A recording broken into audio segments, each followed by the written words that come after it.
Have you ever noticed how some souls seem to orbit around you? Like planets drawn to an invisible gravitational force. They can't explain it. Neither can you. But there's something magnetic happening beneath the surface. Something that has nothing to do with your smile, your wit, or the way you dress. It runs deeper than chemistry, deeper than compatibility. It touches the very core of human consciousness. Carl Jung, the master of the unconscious mind, discovered something revolutionary. Love isn't random. Hearts don't choose blindly. Every person who falls to you does, so for exactly two psychological reasons. And both reasons have been written in their psyche long before they ever met you. Today, we're diving into the hidden architecture of attraction, the invisible forces that pull certain people into your orbit, and why what they think they love about you isn't actually you at all. It's something far more profound, something that reveals the secret workings of a human soul. Before we unlock these mysteries, make sure you're subscribed, because what you're about to discover will change how you see every relationship you've ever had, and every heart that will beat for you in the future. Let's begin this journey into the depths. We call it chemistry. We call it fate. We call it love at first sight. But Jung saw through the romance. He saw the machinery. Every instant connection follows an ancient blueprint, a design carved into the unconscious mind through years of experience, longing, and unfinished business. What feels spontaneous is actually surgical precision, your psyche recognizing its missing pieces in another human being. Think about it. That person who just gets you, that soul who feels familiar before you've even shared stories, that heart that opens to you like a flower to sunlight. They're not responding to who you are. They're responding to who you represent in their inner world. This is projection, the unconscious mind's most powerful magic trick. We carry invisible images within us, fragments of our potential selves, pieces of who we could become if we weren't afraid, parts of who we once were before life taught us to hide. These images live in the shadows of our awareness, waiting, watching, searching for a face to call home. And when they find that face, when they find you, the recognition is electric. But here's what they don't realize. And here's what you might not realize either. They're not falling in love with you. They're falling in love with their own reflection, distorted to the mirror of your presence. Reason 1, you embody what their soul is starving for. Picture someone who has lived their entire life in black and white, careful, calculated, controlled, every decision measured twice, every emotion filtered through logic, every dream pushed down for practicality. Then they meet you, and you're technicolor chaos, raw emotion without apology, dreams chased without guarantees, life lived at full volume. The attraction they feel isn't admiration, it's recognition. Their soul recognizing what has been denied. You become the living embodiment of their unlived life, the path they never dared to take, the voice they never dared to use, the freedom they never dared to claim. But here's where it gets dangerous. They don't fall in love with you as a person. They fall in love with you as a possibility, a doorway to the parts of themselves they've abandoned. You become their salvation, their ticket to wholeness, their emotional drug. And like all dependencies, this kind of love comes with a price. Because what happens when you show them your humanity? What happens when your technicolor life reveals its shadows? What happens when the savior becomes just human? The pedestal crumbles, the projection shatters, and suddenly, the person who couldn't live without you can't stand to look at you. This isn't personal. This is psychology. You were never meant to carry their unlived dreams. You were never meant to be their missing piece. But their unconscious cast you in that role anyway. And when you couldn't play it perfectly, the love built on fantasy began to dissolve. Reason 2, you activate their deepest archetypal blueprint. But Jung discovered something even more profound. Beyond personal projections lies something universal, something that transcends individual experience. The anima and animus. Every person carries within them an unconscious image of their opposite. Men carry the feminine within the anima. Women carry the masculine within the animus. These aren't cultural constructs. They're not learned behaviors. They're archetypal patterns, written into the collective human psyche across millennia, shaped by our earliest bonds, forged in the furnace of childhood, refined by every story we've ever heard about love. These images become blueprints, templates for the kind of person who can unlock our deepest chambers. And sometimes You match the template. When this happens, the attraction transcends logic. It feels cosmic, ancient, like recognition across lifetimes. They look at you and think, soulmate. They feel like they've been searching for you forever. Because, in a sense, they have, not for you specifically, but for the image you represent, the archetype you embody, the ancient pattern you activate. This is why some connections feel supernatural. Why some people enter your life and everything shifts. Why some hearts open to you like they've been waiting centuries. It's not fate, it's psychology.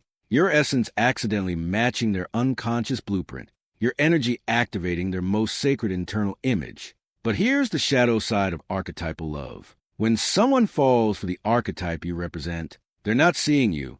They're seeing a god, a goddess, a perfect being who can do no wrong. Until you do, until you're tired, until you're human, until you're real, and then the divine image cracks. The archetype can't hold your humanity, and they're left staring at a stranger, wondering where their soulmate went when the mirror breaks. This is why passionate love stories often end in ruins, why the most intense connections burn out the fastest, why people who swore they'd die for you suddenly can't remember why. The love was never built on solid ground. It was built on illusion, on projection, on archetypal fantasy. When reality seeps in, the foundation crumbles. Your flaws become betrayals. Your humanity becomes disappointment. Your authentic self becomes the enemy of their dream. But Jung saw this differently. He didn't see the collapse as failure. He saw it as evolution. Every broken projection is a gift. Every shattered illusion is an invitation. Every disappointed heart is a soul ready to grow. Because here's what most people miss. The person who projected onto you, they were showing you exactly what they need to develop within themselves. The qualities they saw in you were qualities they possessed but hadn't claimed. The archetype they worshipped in you was an aspect of their own psyche waiting to be born. And you were never meant to be their completion. You were meant to be their catalyst, their mirror, their wake-up call. Some people enter your life to awaken something in you.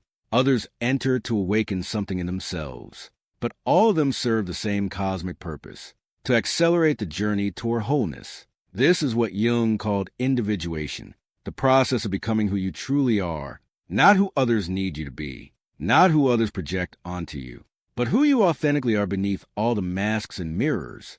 Before we continue deeper into this revelation, if this is resonating with something in your soul, share this with someone who needs to hear it, because understanding these patterns can save years of confusion, years of wondering why love keeps slipping through your fingers, years of playing roles that were never yours to play. Your support helps us create more content that illuminates these hidden truths. Now, let's explore what happens when you understand these forces, breaking free from the pattern. So what happens when you see these invisible forces at work? When you recognize the projections being cast onto you?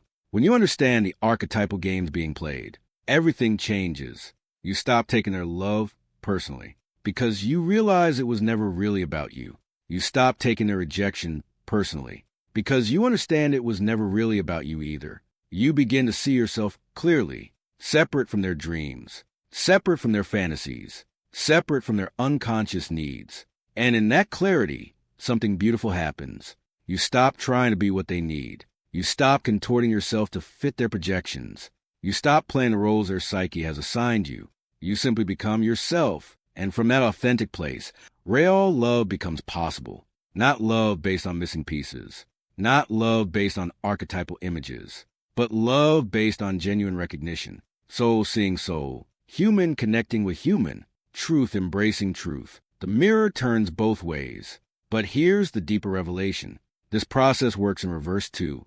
Every person you've ever been drawn to, every heart you've ever chased, every soul that's ever made you feel complete, they were mirrors too, reflecting back your own unlived potential, activating your own archetypal patterns, showing you parts of yourself you've forgotten or denied.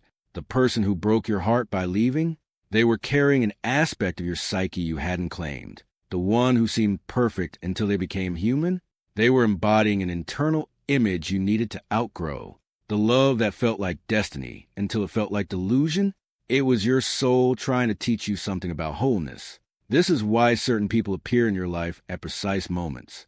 Not because the universe is playing matchmaker, but because your psyche is ready for the next level of growth. And there's this too, the evolution of love. When you understand these patterns, love transforms. It stops being about finding your other half. It starts being about becoming whole within yourself. It stops being about completing each other. It starts being about celebrating each other. Two complete beings choosing to dance together, not because they need each other to survive, but because they enjoy the music they make together. This is mature love, conscious love, love that can withstand reality, because it's built on reality. Your assignment. So the next time someone falls for you with that intense, irrational passion, ask yourself, what aspect of their unlived life am I representing? What archetype am I activating in their psyche? And remember, you don't have to carry their projections. You can simply be yourself and let them do their own inner work. And the next time you feel that magnetic pull towards someone,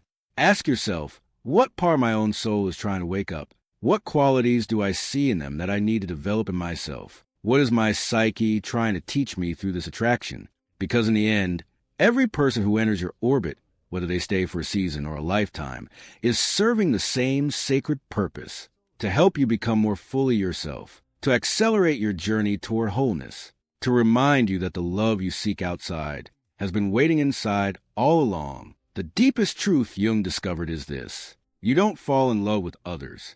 You fall in love with the parts of yourself they help you remember. And when you remember who you truly are, the whole world falls in love with that authenticity. Because there's nothing more magnetic than someone who's found their way home to themselves. If this journey into the depths has opened something in you, share your insights in the comments. What patterns have you recognized in your own love story? And subscribe for more explorations into the hidden psychology of human connection. Because understanding yourself is the greatest love affair you'll ever have.